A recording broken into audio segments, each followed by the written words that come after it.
Et vous appelez de vos vœux donc une civilisation, une société qui serait post-chrétienne. En ce qui concerne l'islam, vous dites de toute façon l'islam est d'essence archaïque. Alors que souvent des spécialistes de l'islam disent l'islam est en retard, il n'a pas encore fait son accord avec la modernité, mais petit à petit ça va se faire. Est-ce que vous pensez que l'islam, par exemple, ne peut pas bouger par son essence même ?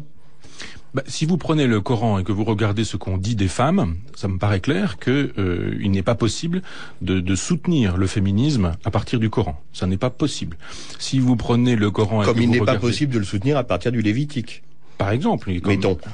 Oui, mais ça veut dire que... Où on vous explique qu'une femme est impure pendant tant de jours après ses règles. Oui, absolument. Et même chose avec les actes des apôtres, avec les épîtres de Paul. Si vous allez chercher le texte, il vous dira très précisément que la théocratie, d'une certaine manière, le pouvoir de Dieu, il n'y a que ça de défendable. Et on ne progresse que quand on prend de l'autonomie par rapport à ça. Pas besoin d'aller bricoler en disant conservons du christianisme, dépassons le christianisme. Conservons l'islam, comme dit Malek Chebel, par exemple, faisons un islam des Lumières. Ça n'a pas de sens. Un islam des Lumières. Par définition, l'islam ne l'est pas des Lumières. Il est archaïque au sens historique du terme. C'est pas mépriser les gens que de dire qu'un texte qui se constitue au 7e siècle après Jésus-Christ ne peut pas être un texte moderne. C'est un texte qui est fabriqué dans des conditions historiques particulières, dans des conditions tribales, dans les conditions du désert. Et je vois mal comment un texte, quel qu'il soit, y compris un texte philosophique, pourrait dire la vérité pour les siècles et les siècles. Donc je crois qu'il y a autre chose à faire que d'aller demander à des textes datés de permettre la résolution de problèmes contemporains.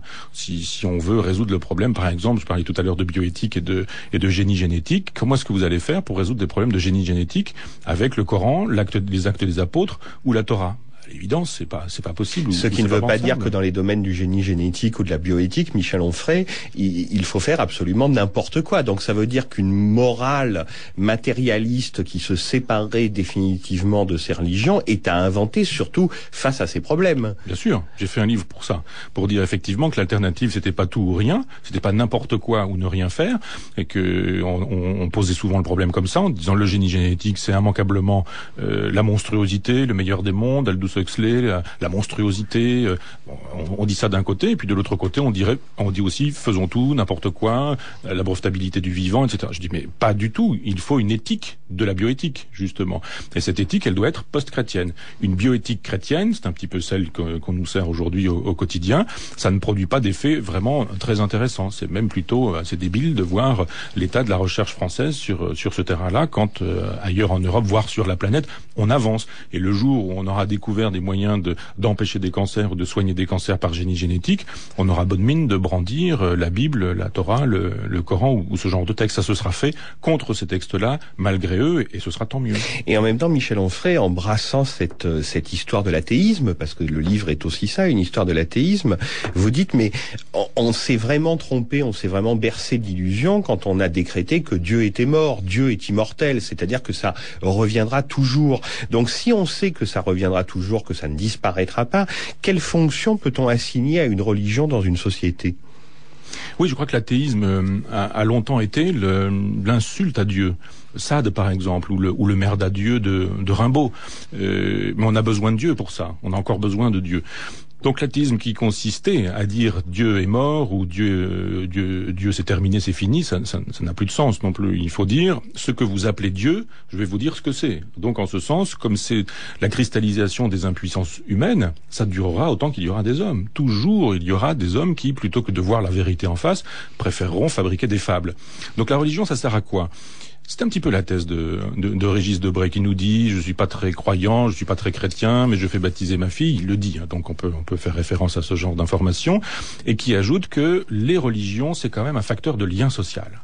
Et tous les gens nous ont dit ça, Voltaire le premier, dans le genre pour le petit peuple, pour le bon peuple, pour les prolos, pour les gens qui rament, qui triment, pour ceux-là, un peu de religion, ça leur fait pas de mal, ça les calme. Pendant ce temps-là, ils obéissent, ils acceptent la laisse qu'on leur passe autour du cou, ils se taisent, on les exploite, on les paye mal, on leur permet, on leur supprime des jours de congé, etc. En gros, refaisons du lien social pour mieux asservir les petites gens, les oubliés, les humiliés, etc. Ça ne sert qu'à ça, la religion. Ça sert à calmer les gens. Ça sert à leur dire, si vous me désobéissez à moi, qui suis du clergé, à moi qui suis homme politique, c'est à Dieu que vous aurez des comptes à rendre. Mais évidemment, les gens sont un peu terrorisés quand on leur dit, si vous me désobéissez à moi, c'est à Dieu que vous aurez des comptes à rendre.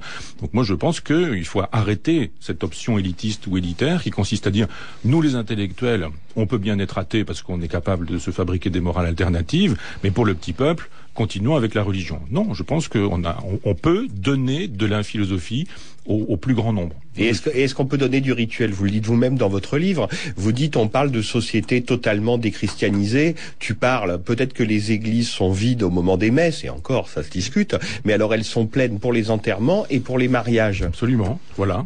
Et puis, tout le monde se la joue déguisé, avec des costumes pas possibles, des robes blanches, du riz qu'on se balance à la sortie. Mais ce besoin de rituel, on le connaît tous, Michel Onfray. Mais il faut se les inventer. Je suis pour le rituel, c'est-à-dire qu'il m'est arrivé de perdre par exemple, une vieille institutrice que j'aimais beaucoup et qui était communiste. Évidemment, il n'est pas question pour elle de l'enterrer à l'église. Qu'est-ce que ça a donné? Ça a donné qu'à 8 heures du matin, on s'est donné rendez-vous à la morgue et que devant son cercueil ouvert, on est resté une trentaine là à chialer, à se parler, à ne rien faire ou à ne rien dire. Et que donc il n'y avait pas la consolation du rituel de l'enterrement religieux. Non, qu'il n'y avait pas de consolation d'un rituel, point.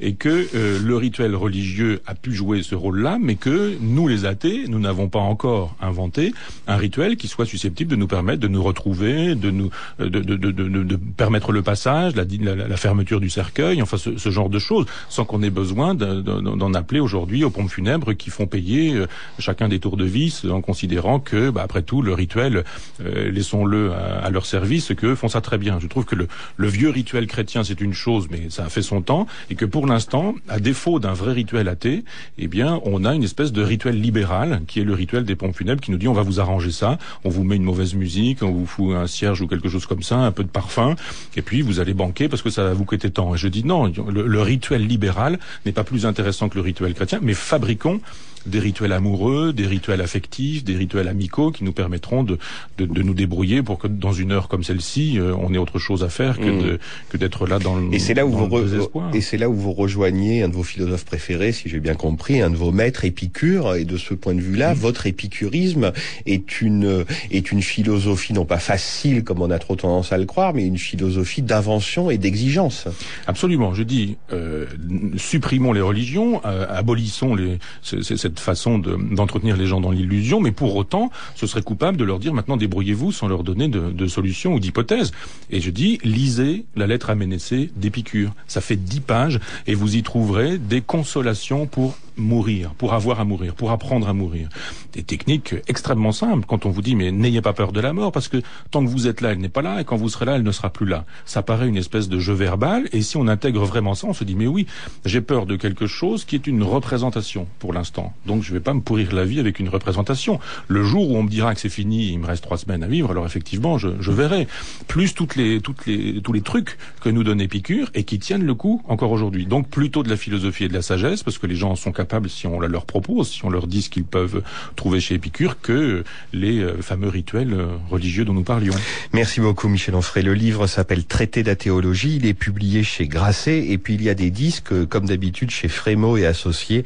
11 CD, c'est le coffret numéro 2, votre contre-histoire de la philosophie, l'archipel pré-chrétien où vous